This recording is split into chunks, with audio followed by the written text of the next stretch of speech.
नमस्कार दर्शकों, स्वागत है आप सभी का नेचुरल मिरर न्यूज में। और आप देख रहे हैं इवनिंग टाइम। पेश है आपके सामने दिन भर की मुख्य बड़ी खबरें। लोकसभा चुनाव के मद्देनजर कांग्रेस भाजपा नेताओं की अलग अलग जगहों पे हुई जनसभाएं। विदेश मंत्री एस जयशंकर ने कहा पीओजे भारत का अभिन्न हिस्सा। स्वाति मालीवाल ने अपने साथ हुए झड़प के मामले में प्रतिक्रिया दी। दिल्ली पुलिस ने बयान दर्ज किया। स्वाति मालीवाल के केस के मामले में मनी लॉन्ड्रिंग में मामले में तिहाड़ जेल में बंद ठग सुकेश चंद्रशेखर की हुई एंट्री। अरविंद केजरीवाल ने लखनऊ पहुंचकर सपा मुखिया के साथ प्रेस कॉन्फ्रेंस किया। केंद्र सरकार ने शुगर लीवर हार्ट से रिलेटेड 41 दवाओं के दाम घटाए। स्लोवाकिया के प्रधानमंत्री को गोली मारी गई, हालत खतरे से बाहर। पश्चिम बंगाल की मुख्यमंत्री ममता बनर्जी ने वक्त आने पर बदला लेने की बात कही। खबरें भी आईपीएल न्यूज। आईपीएल में आज का मुकाबला सनराइजर हैदराबाद और गुजरात के बीच था, जो कि बारिश के कारण रुका हुआ है। खबरें विस्तार से दोस्तों। लोकसभा चुनाव के मद्देनजर प्रधानमंत्री नरेंद्र मोदी ने आज प्रतापगढ़ उत्तर प्रदेश, भदोही उत्तर प्रदेश, जौनपुर उत्तर प्रदेश, लालगंज उत्तर प्रदेश में जनसभा को संबोधित किया। तो वहीं केंद्रीय गृह मंत्री अमित शाह ने मधुबनी बिहार, सीतामढ़ी बिहार में जनसभा को संबोधित किया। तो भाजपा अध्यक्ष जेपी नड्डा ने सुंदरगढ़ उड़ीसा, पदमपुर उड़ीसा में जनसभा को संबोधित किया। भुवनेश्वर में रोड शो किया। तो वहीं कांग्रेस अध्यक्ष मल्लिकार्जुन खड़गे ने कंधमाल उड़ीसा में जनसभा को संबोधित किया। भुवनेश्वर में प्रेस कॉन्फ्रेंस किया। इसके अलावा कांग्रेस महासचिव प्रियंका गांधी ने रायबरेली में जनसभा को संबोधित किया तथा रोड शो किया। विदेश मंत्री एस जयशंकर ने कहा कि पीओजे के भारत का अभिन्न हिस्सा। नासिक में विश्व बंधु कार्यक्रम को संबोधित करते हुए विदेश मंत्री एस जयशंकर ने कहा कि पाक ऑक्युपाइड जम्मू कश्मीर भारत का अभिन्न हिस्सा है और वहां मजबूत स्थिति बनाए रखने की आवश्यकता है। कुछ लोगों की गलत नीतियों के कारण यह हमसे दूर हो गया था। नेक्स्ट खबर दोस्तों। झड़प मामले में स्वाति मालीवाल ने दी अपनी प्रतिक्रिया। स्वाति मालीवाल ने आज उनके साथ हुए अपने झड़प के मामले में अपनी प्रतिक्रिया दी। स्वाति मालीवाल ने कहा कि मेरे साथ जो हुआ वह एक बुरा अनुभव था।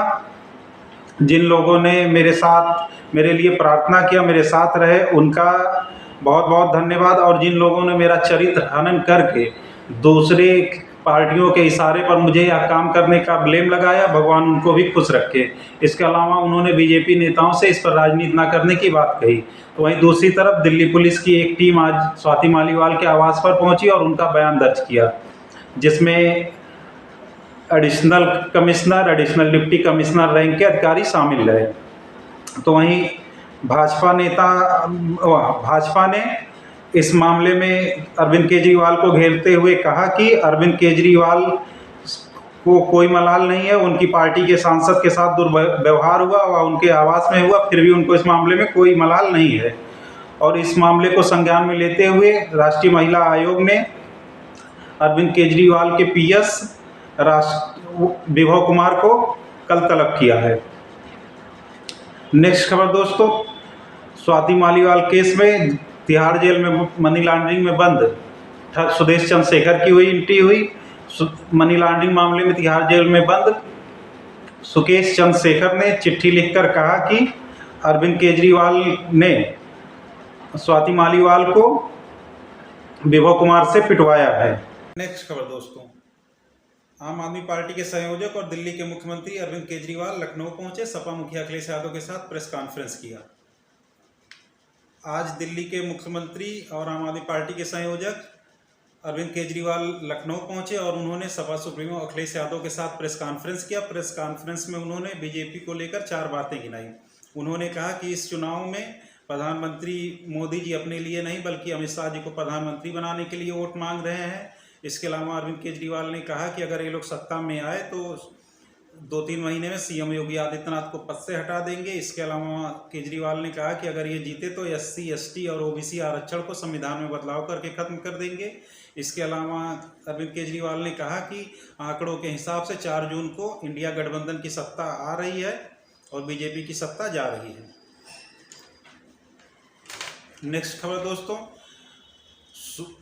केंद्र सरकार ने शुगर, हार्ट और लीवर से रिलेटेड 41 दवाओं के दाम घटाए। NPPA national pharmaceutical pricing authority राष्ट्रीय औषधि मूल्य निर्धारण प्राधिकरण की 143वीं बैठक में यह फैसला लिया गया कि आवश्यक दवाओं के दाम घटाए जाएं।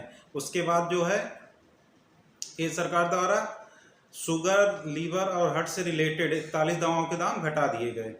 नेक्स्ट खबर दोस्तों, पश्चिम बंगाल की मुख्यमंत्री ममता बनर्जी ने वताने पर बदला लेने की बात कही। बीजेपी पर हमला बोलते हुए पश्चिम बंगाल की मुख्यमंत्री ममता बनर्जी ने कहा कि बीजेपी सरकार हमेशा नहीं रहेगी, जब सरकार बदलेगी तो बदला जरूर लूंगी। इसके साथ ही उन्होंने ईडी सीबीआई पर भी तंज कसा। दरअसल यह बातें उन्होंने हल्दिया में एक चुनावी जनसभा को संबोधित करते हुए नंदीग्राम में हुए घटना का जिक्र करते हुए कहा। नेक्स्ट खबर दोस्तों, स्लोवाकिया के प्रधानमंत्री को गोली मारी गई, हालत खतरे से बाहर। स्लोवाकिया के प्रधानमंत्री रॉबर्ट फिको को गोली मार दी गई है। 6 महीना पहले ही रॉबर्ट फिको स्लोवाकिया के प्रधानमंत्री बने थे। उसके बाद उन्होंने कई कार्यों से वहाँ की जनता नाराज थी। दरअसल रॉबर्ट फिको ने वहाँ की संवैधानिक संस्थाओं के साथ छेड़छाड़, मीडिया पर पूर्ण नियंत्रण करने की कोशिश की। इसके अलावा स्लोवाकिया के विदेश नीति को रूस के पक्ष में प्रभावित करने की कोशिश की, जिससे वहाँ की जनता नाराज चल रही थी और इसके अलावा उनके गठबंधन दल भी उसमें नाराज चल रहे थे। ऐसे में जुराज सिंटल नाम के एक व्यक्ति, जो कि निजी सिक्योरिटी कंपनी का कर्मचारी है, इसके अलावा पोया माथर भी है वह व्यक्ति, उसने स्लोवाकिया के प्रधानमंत्री रॉबर्ट फिको को गोली मार दी गई। हालांकि गोली लगने के बाद तुरंत उन्हें अस्पताल में भर्ती कराया गया। इसके बाद उनकी सर्जरी हुई, उनकी हालत खतरे से बाहर है। 4 गोलियां लगी थी रॉबर्ट फिको को। नेक्स्ट खबर दोस्तों, आईपीएल न्यूज। आईपीएल में आज का मुकाबला सनराइजर हैदराबाद और गुजरात टाइटंस के बीच था। आज 66वां मैच खेला जाना था, परंतु बारिश के कारण यह मैच अभी शुरू नहीं हो सका है।